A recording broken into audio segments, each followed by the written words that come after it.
ये कहानी ऑस्कर नाम के एक बौने लड़के के ऊपर आधारित है जो अपनी हवस मिटाने के लिए अपनी नौकरानी से लेकर अपनी पड़ोसी तक को पेल डालता है और उनको प्रेग्नेंट कर देता है। अब इसके बाद ऑस्कर और क्या क्या कारनामे करता है ये हम आज की इस एक्सप्लेनेशन में देखने वाले हैं। आज मैं जिस फिल्म को एक्सप्लेन करने वाला हूँ उसका नाम है द टिन ड्रम और ये फिल्म 1979 में रिलीज हुई थी। कहानी शुरू होती है और हम एना नाम की एक औरत को देखते हैं जो अपने खेत में काम कर रही होती है। तभी वहाँ पर जोसेफ नाम का एक आदमी भागते हुए उसके पास आता है और पुलिस से छुपने के लिए उसकी मदद मांगता है। तभी एना अपनी जादुई गुफा खोलकर उसमें जोसेफ को छुपा लेती है। पर जोसेफ भी एक नंबर का हरामी होता है और वो एना की गुफा में ही उसका गेम बजाना शुरू कर देता है। फिर पुलिस के वहाँ से जाने के बाद वो दोनों भी वहाँ से भाग जाते हैं और एक दूसरे के साथ रहना शुरू कर देते हैं। फिर एक दिन पुलिस जोसेफ को पकड़ ही लेती है, पर इससे पहले कि वो उसे मार डाले जोसेफ पानी में कूदकर वहाँ से गायब हो जाता है। अब कुछ लोगों का कहना है कि वो डूब गया और कुछ का कहना है कि वो भागकर अमेरिका आ गया जहाँ पर वो एक अमीर बिजनेसमैन बनकर ऐश कर रहा है। वहीं दूसरी तरफ एना और उसकी बेटी एग्नेस बाजार में सामान बेचकर अपना गुजारा कर रहे थे। एग्नेस अपने कजन जैन से प्यार करती थी जो एक पॉलिश पोस्ट ऑफिस में काम करता था। इसके अलावा एग्नेस एल्फ्रेड से भी प्यार करती थी जो एक जर्मन शेफ था। अब उन तीनों के एक साथ मचाए हुए कांड से एग्नेस को ऑस्कर नाम का एक बेटा होता है जिसका बाप जैन था या एल्फ्रेड ये सिर्फ भगवान को ही पता है। अब पैदा होने के बाद ऑस्कर चुप होने का नाम ही नहीं ले रहा था, पर जब उसकी माँ ने कहा कि उसकी 3 साल की उम्र होने पर वो उसे एक टिन ड्रम देगी तब जाकर ऑस्कर ने रोना बंद किया।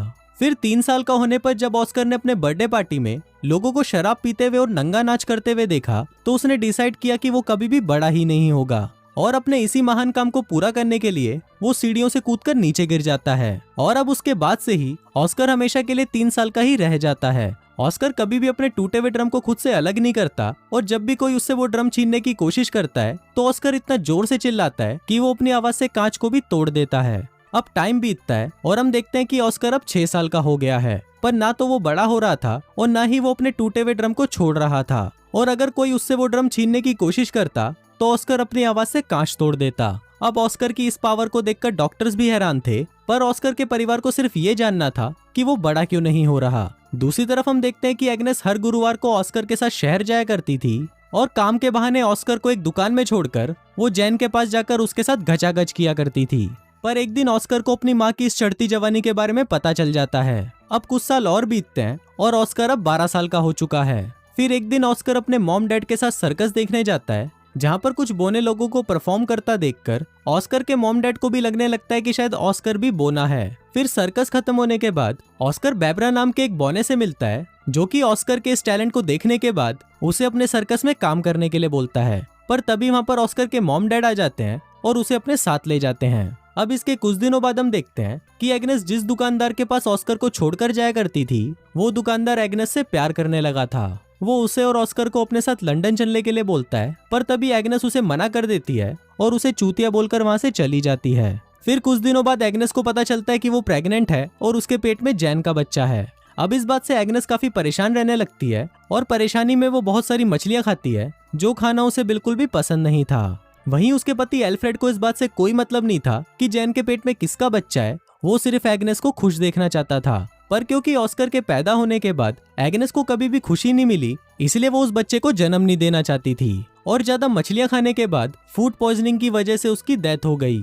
अब इसके कुछ सालों बाद हम ऑस्कर को देखते हैं जो अपना ड्रम ठीक कराने के लिए जैन को एक पॉलिश पोस्ट ऑफिस में लेकर जाता है। ये वो दौर चल रहा था जब जर्मनी पूरे पोलैंड पर हमला करके उसे अपने कब्जे में करने की कोशिश कर रहा था। वहीं पोस्ट ऑफिस में भी पॉलिश लोग जर्मनियों पर हमला करने की तैयारी कर रहे थे, पर तभी अचानक जर्मन्स उन पर हमला कर देते हैं और इस हमले में बाकी लोगों के साथ साथ जैन भी मारा जाता है। पर ऑस्कर किसी तरह बच जाता है और वहां से भाग जाता है। अब इसके कुछ दिनों बाद हम देखते हैं कि एल्फ्रेड 16 साल की मारिया नाम की एक लड़की को अपनी दुकान पर काम करने के लिए रखता है। मारिया दुकान के काम के साथ साथ ऑस्कर का भी ध्यान रखती थी और फिर कुछ दिनों में ऑस्कर को मारिया से प्यार होने लगा। ऑस्कर भी मारिया जितनी ही उम्र का था, पर मारिया को इस बात पर यकीन नहीं था और उसे लगता था कि वो अभी भी बच्चा ही है। फिर एक रात जब एल्फ्रेड किसी काम से शहर से बाहर जाता है तो ऑस्कर अपने अंदर की बढ़ती हवस को रोक नहीं पाता और वो मारिया के कंबल में घुसकर उसके साथ गचागच मचाना शुरू कर देता है। अब मारिया को भी इसमें मजा आ रहा था इसलिए वो भी ऑस्कर को नहीं रोकती। अब धीरे धीरे ऑस्कर उसके और करीब आने लगा, पर फिर एक दिन उसे पता चला कि मारिया का एल्फ्रेड के साथ अफेयर चल रहा है। मारिया एल्फ्रेड से बहुत प्यार करती थी, पर एल्फ्रेड सिर्फ उसका इस्तेमाल कर रहा था। अब इस बात से मारिया बहुत ज्यादा दुखी हो जाती है और रोने लगती है। पर जब ऑस्कर उसे संभालने उसके पास आता है तो मारिया उसे बोना बोलकर उसके पिछवाड़े पर लात मार देती है। अब कुछ महीनों बाद हम देखते हैं कि मारिया एल्फ्रेड के बच्चे की माँ बनने वाली थी और ऑस्कर उस बच्चे को मारना चाहता था, पर मारिया ऐसा होने नहीं देती।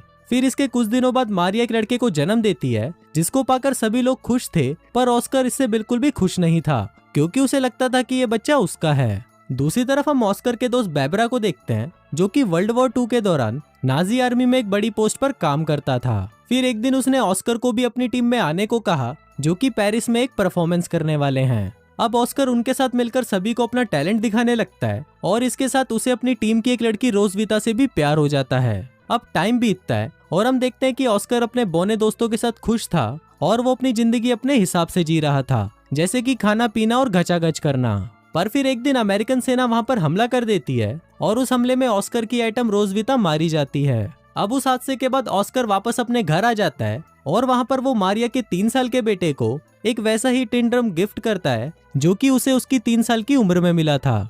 अब मारिया ऑस्कर के आने से बिल्कुल भी खुश नहीं थी, पर एल्फ्रेड उसके आने से बहुत खुश था और उसने ऑस्कर को उन लोगों से छुपा कर रखा जो उसका इलाज करने के लिए उसको हॉस्पिटल में भर्ती करना चाहते थे, क्योंकि एल्फ्रेड को ऐसा नहीं लगता था कि ऑस्कर एबनॉर्मल है। अब शहर में जैसे जैसे तनाव का माहौल बढ़ रहा था तो एल्फ्रेड को भी डर के मारे ऑस्कर और अपनी एक पड़ोसी लीना को अपने घर के बेसमेंट में छुपा कर रखना पड़ता था। इसके साथ ही एल्फ्रेड को अपने नाजी सिपाही होने का सबूत भी छिपाना पड़ता था। फिर एक दिन अचानक रशियन सिपाही उनके घर पर घुस आते हैं और वो एल्फ्रेड के सामने ही लीना के साथ जबरदस्ती करने लगते हैं। वहीं एल्फ्रेड की नाजी सिपाही होने की सच्चाई छुपाने के लिए ऑस्कर उसे एक पिन देता है जिस पर उसके नाजी सिपाही होने के बारे में लिखा हुआ था, पर तभी एल्फ्रेड बचने के लिए उस पिन को निगल लेता है और वो पिन उसके गले में अटकने की वजह से उसकी वहीं पर मौत हो जाती है। फिर अगली सुबह मारियस नाम का एक आदमी एल्फ्रेड की दुकान पर आता है और अब वो उस दुकान का नया मालिक था। अब दुकान को अपने कब्जे में करने के बाद मारियस एल्फ्रेड का फ्यूनरल कर देता है क्योंकि उसने भी रिसेंटली अपनी पत्नी और बच्चों को खोया था और वो अपनों को खोने का दर्द अच्छे से समझता था। वहीं एल्फ्रेड के फ्यूनरल पर ऑस्कर को भी समझ आ जाता है कि अब उसका इस दुनिया में और कोई नहीं है, इसलिए ऑस्कर अब डिसाइड करता है कि अब वो फिर से बड़ा होगा। फिर ऑस्कर अपने ड्रम को भी एल्फ्रेड के साथ ही दफना देता है, पर तभी कहीं से एक पत्थर आकर ऑस्कर के सर पर लगता है और वो वहीं पर बेहोश हो जाता है। फिर वहां मौजूद एक आदमी बताता है कि ऑस्कर अब बड़ा होने लगा है। फिल्म के लास्ट सीन में हम देखते हैं कि एना को छोड़कर सभी लोग उस शहर को छोड़कर चले जाते हैं, जहां ऑस्कर को अब पता चलता है कि उसकी चिल्लाने की शक्ति भी जा चुकी है। लास्ट में एना वहीं पर ही रह जाती है जहां से इस कहानी की शुरुआत हुई थी और इसी के साथ ही ये फिल्म यहीं खत्म हो जाती है।